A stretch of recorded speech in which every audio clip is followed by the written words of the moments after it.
Assalamu alaikum. This is Pratusha Burwa welcoming you to the English news from Btv Chattogram. Let's begin with the top stories. LGRD Minister calls upon opposition to join Constitution Amendment Committee without spreading confusion over July Charter.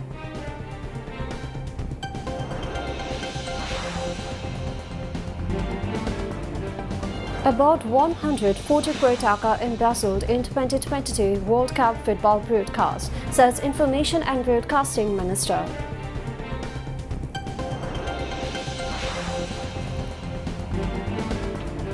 Investigation committee identifies 58 out of 61 killed in Shapla Chatur massacre, informs Chief Prosecutor.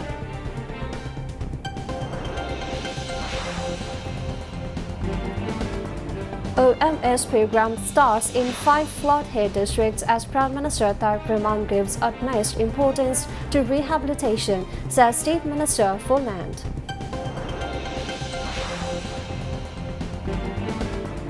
Medical services intensify to prevent waterborne diseases in flood-hit areas to continue until situation normalizes.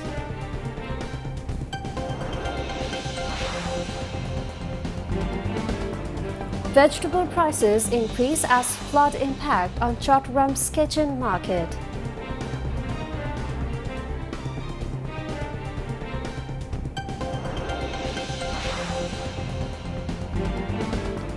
Two US troops killed after Iranian attack in Jordan.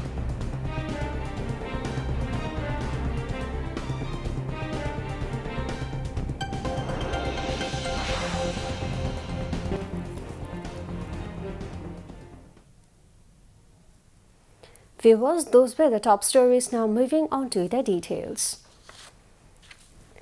LGRD Minister Mirza Fakhrul Islam Alamgir said the public is being misled of the implementation of the July Charter. He made the remarks today while speaking as the chief guest at a program honoring journalist Raater during the July movement at the Institution of Engineers, Bangladesh, in the capital. Mirza Fakhrul said the BNP would implement the July Charter after signing it. He also urged opposition parties to join the Constitutional Reform Committee and resolve differences through discussion. The minister said democracy had been destroyed as part of a fascist agenda. He alleged that cases were filed against 60 lakh BNP activists. 1,700 people were also subjected to enforced disappearance during the previous government. At the event, the families of 5 journalists who were killed during the movement were honored with crests and 1 lakh taka each. National Editors Council presented the awards in recognition of their sacrifice. Speakers at the program also praised the role of journalists during the movement while criticizing parts of the media. They said some journalists had played a major role in the rise of fascism. National Editors Council Joint Convener Mahmoud Rahman urged journalists to move away from flattering and biased reporting. Information and Broadcasting Minister Johiruddin Shapun said the ousted Sheikh Hasina government allegedly embezzled around 140 crore taka in the name of broadcasting the 2022 FIFA World Cup. He said the alleged corruption involved a Singapore-based company, Dama Construction, and several middlemen.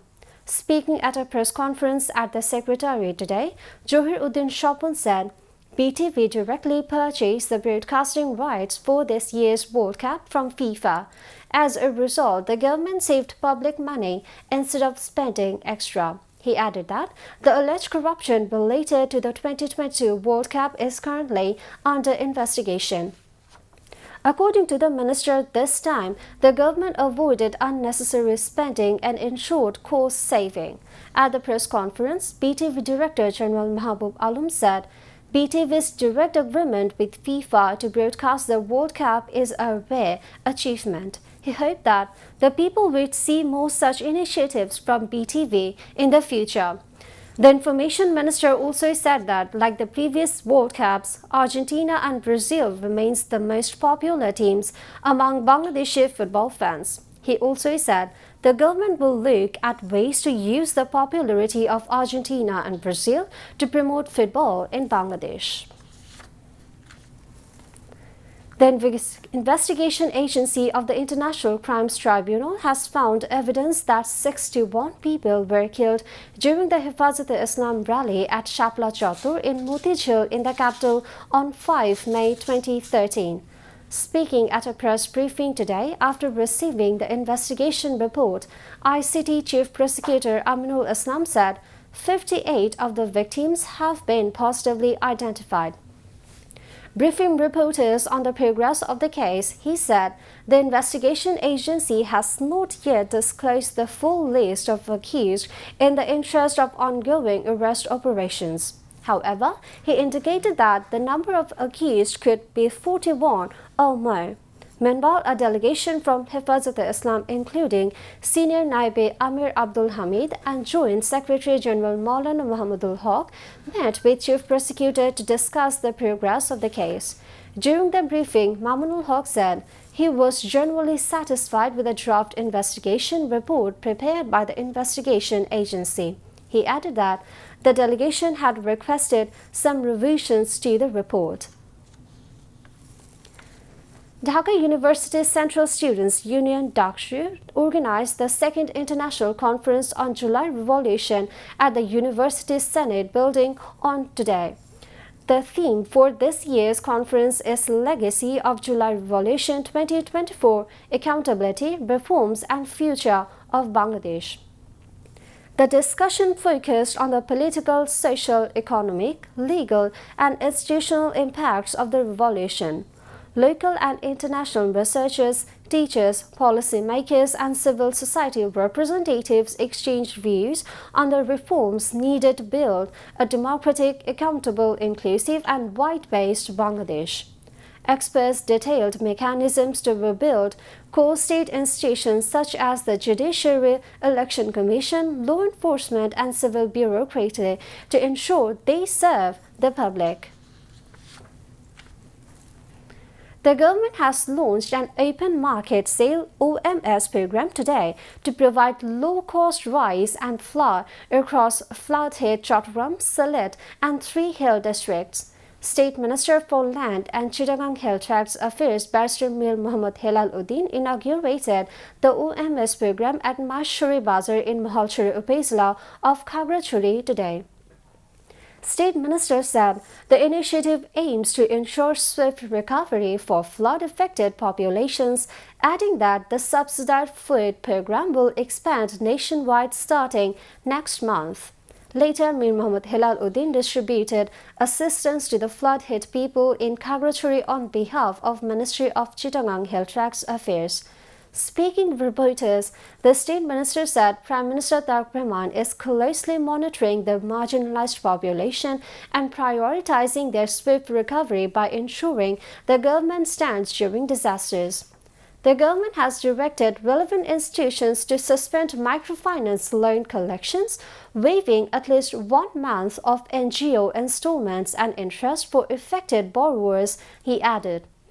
Member of Parliament Abdul Wadud Punya, Khagrachuri Jilla Parishad Chairman Shifalika Tripura, Deputy Commissioner Anwar Shadat, Khagrachuri Region Commander of the Army Brigadier General K.M. Ubaidul Haq, Chittagong Hill Tracts Development Board Vice Chairman Sheikh Saleh Ahmed, District and Upazila Administration officials and local representatives were present.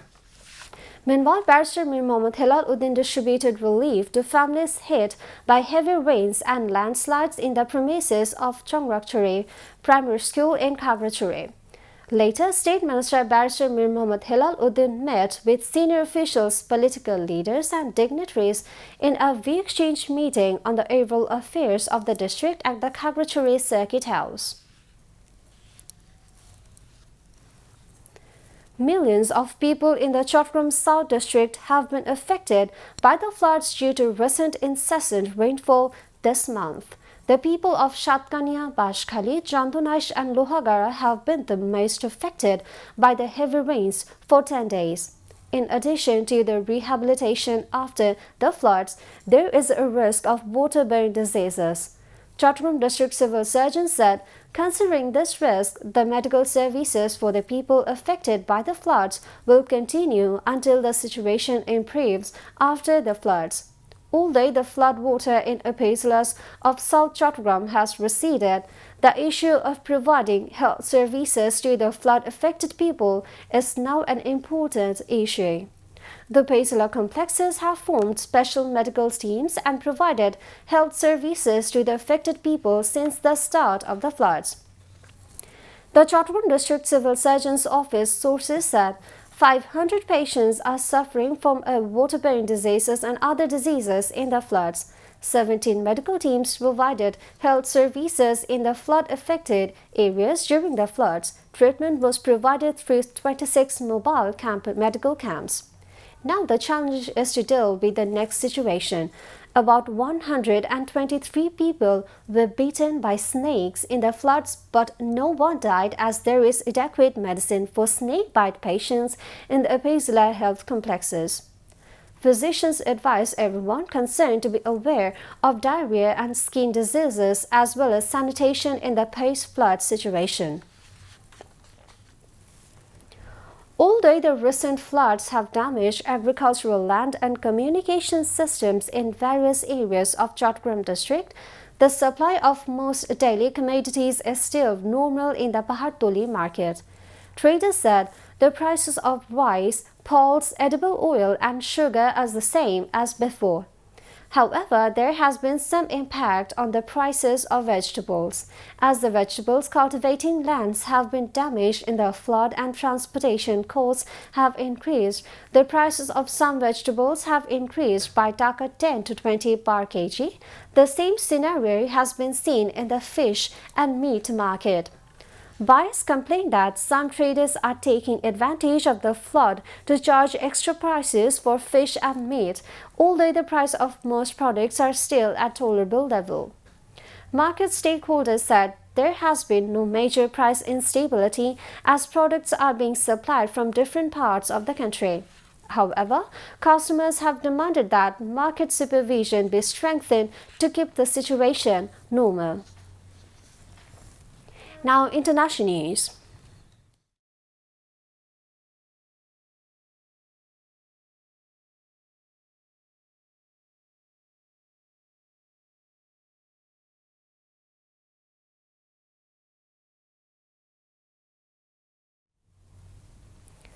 The US and Iran have exchanged strikes for an 8th consecutive day after an Iranian attack on a base in Jordan killed 2 US soldiers and left another missing. Iranian media said an under-construction nuclear power plant in the southwestern city of Darkhaven had been struck overnight, as well as Qasem Island. In Kuwait, an electricity and water plant was hit for a second time. Jordan State News Agency said 3 Iranian missiles were shot down by Jordan's military and a 4th fell in a remote area later on Sunday. It followed a U.S. warning that the Jordanian port of Aqaba could be targeted. The U.S. and Iran have ramped up attacks against each other in recent days, with both sides accused of striking critical infrastructure. On Sunday, the Islamic Revolutionary Guard Corps (IRGC) said 2 vessels had ignored Iranian warnings not to transit the strait and were consequently involved in an accident. It warned that all vessels that are influenced by the U.S. and use unsafe routes will certainly face accidents. The U.S. military said its 8th successive night of attacks on Iran were designed to further degrade Iran's ability to threaten commercial shipping in the Strait of Hormuz and swiftly punish Islamic Revolutionary Guard Corps forces who launched attacks against American service members in Jordan last night. The U.S. death toll in the conflict has now risen to 16 after an American Navy pilot who went missing earlier this month was declared dead. Iran's health ministry said at least 50 people have been killed and more than 500 injured in U.S. strikes over the past 3 weeks in Iran.